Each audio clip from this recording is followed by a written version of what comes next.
আমি তারেক রহমান সশ্রদ্ধ চিত্তে সশস্ত্র চিত্রে শপথ করিতেছি যে শপথ করিতেছি যে সরকারের প্রধানমন্ত্রী রূপে প্রধানমন্ত্রী রূপে যে সকল বিষয় আমার বিবেচনার জন্য আনিত হইবে যে সকল বিষয় আমার বিবেচনার জন্য আনিত হইবে বা যে সকল বিষয় আমি অবগত হইব তাহা প্রধানমন্ত্রী রূপে যথাযথভাবে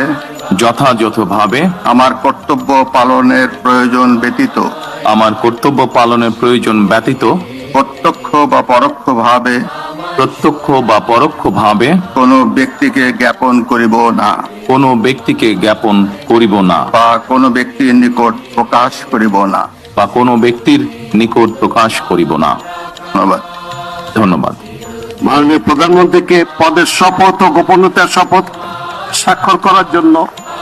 এবং স্বাক্ষর শেষে নির্ধারিত আসন গ্রহণ করার জন্য বিনীত অনুরোধ জানাচ্ছি।